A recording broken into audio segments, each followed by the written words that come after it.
नमस्कार दोस्तों, आप सभी का स्वागत है सोनू पटेल एलएलबी में। और आज के वीडियो में हम बात करने वाले हैं आईपीसी की सेक्शन 97 क्या है, आत्मरक्षा में बचाव के अधिकार की धारा की पूरी जानकारी। कई बार ऐसा होता है कि लोगों को ये नहीं पता होता है कि हमारे साथ घटना क्या हो रही है और वो अपने अधिकारों को भूल जाते हैं। तो ऐसे में आपके पास अगर आपको अधिकार पता है तो आप आसानी से अपने आप को बचाव भी कर सकते हैं।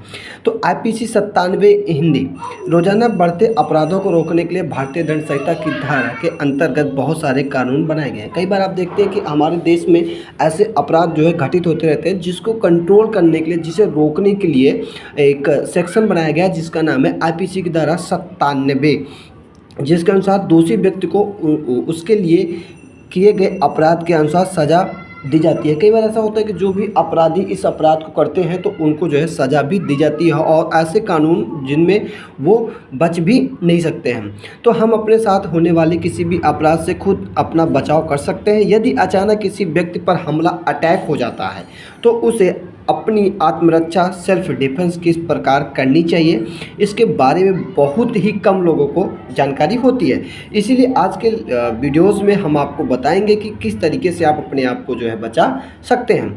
तो धारा 97 क्या है, कब लगती है? धारा 97 के मामले में सज़ा और जमानत कितने वर्षों तक के लिए भी हो सकती है। तो आइए हम बात करते हैं कि आमतौर पर देश के लोगों को किसी भी प्रकार के मामले से बचाव के लिए सुरक्षा प्रोटेक्शन देने का कर्तव्य पुलिस व प्रशासन का होता है, परंतु पुलिस हर समय हर जगह नहीं पहुंच पाती। ऐसे में यदि किसी व्यक्ति पर हमला हो जाता है तो उसे अपनी सुरक्षा के लिए दिए गए अधिकार राइट्स का ज्ञान होना बहुत ही ज़रूरी होता है। इसलिए अगर आपको अपना जो है अधिकार के बारे में पता है तो आप अपने आप को जो है आत्मरक्षा कर सकते हैं। तो आइए सबसे पहले बात करते हैं कि धारा 97 क्या है।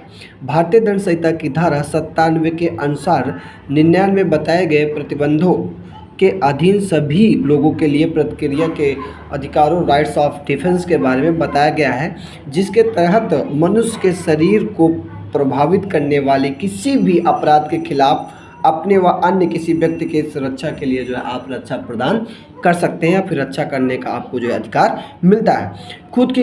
खुद की या किसी अन्य व्यक्ति की अचल संपत्ति को, जैसे कि कभी कभी ऐसा होता है कि लूटपाट, रॉबरी, चोरी, थेफ्ट, डकैती जैसे अपराधों से बचाव, डिफेंस अगेंस्ट क्राइम के बारे में धारा 97 में बताया गया है। अगर ऐसा कभी किसी व्यक्ति के साथ होता है जहां पर लूटपाट हो रही है या चोरी हो रही है या फिर डकैती हो रही है, तो ऐसे में आप धारा 97 का भी प्रयोग कर सकते हैं।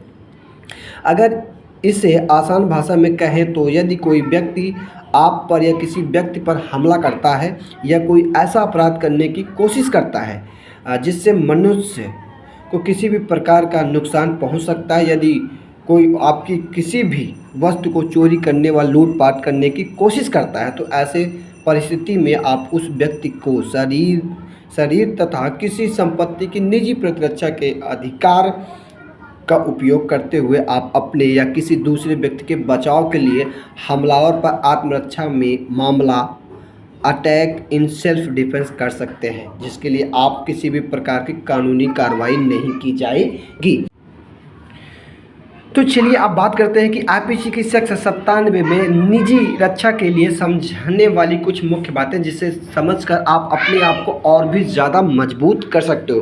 तो सबसे पहले हम पहला बात करते हैं कि अपनी रक्षा का अधिकार। यदि आप अपनी रक्षा करना चाहते हो तो ये आपको अधिकार पता होना बहुत ही ज़रूरी होता है। या फिर दूसरी बात करूँ तो तत्काल खतरा। आपके साथ कभी कभी क्या होता है कि कभी कभी आपके साथ जो है तत्काल जो है खतरा भी हो सकता है। या तीसरी बात करूँ तो उचित बल में अगर मैं आपको बताऊं तो इसका मतलब है कि आपको अपने डिफेंस के लिए केवल उतना ही पावर का प्रयोग करने की अनुमति परमिशन होती है जितने बल से आपका जो है बचाव कर सकते हैं, या फिर ज़्यादा व अनावश्यक बल का प्रयोग करना गलत हो सकता है। और चौथा बात करें तो बराबर हमला।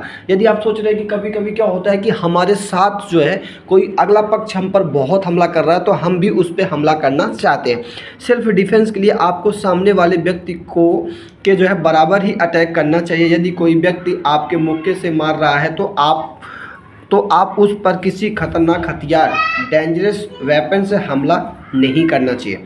और अगर मैं चौथा बात करूं तो संपत्ति की सुरक्षा, यदि कोई भी व्यक्ति आपके घर में गैर कानूनी तरीके से घुसने की कोशिश करता है तो आप उसे रोकने के लिए आवश्यक कार्रवाई कर सकते हैं या फिर आप उसे जो है अधिकतर मारपीट भी कर सकते हैं, आप उसे मार सकते हैं।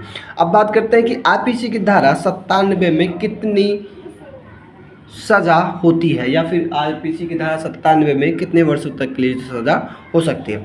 आईपीसी की धारा 97 में प्रतिरक्षा के अधिकारों के बारे में बताया गया है, जिसके अनुसार यदि किसी व्यक्ति पर अचानक जानलेवा हमला होता है तो वह अपने बचाव में हमला करने वाले अपराधी को मार भी सकता है या फिर उसे बचाव के दौरान चोट पहुंचा सकता है। ऐसा करने के लिए उस व्यक्ति को यह साबित करना होगा। अब याद रखिएगा कि अगर आपके साथ कोई हमला करता है या फिर आप उस पर हमला कर रहे हो तो आपको जो है साबित करना होगा कोर्ट में कि ऐसे हमने ऐसा किया है। ऐसा करने के लिए उस व्यक्ति को यह साबित करना होगा कि उसने यह सब अपने बचाव में किया है। यदि कोई व्यक्ति आईपीसी सेक्शन के अधिकार का गलत इस्तेमाल करता है तो उसे अपराध उसे उसी अंतर्गत सजा पनिशमेंट दी जाती है। तो दोस्तों आज की वीडियो यहीं तक के लिए, फिर मिलेंगे किसी नए वीडियो के साथ, तब तक के लिए जय हिंद, जय भारत, वंदे मातरम।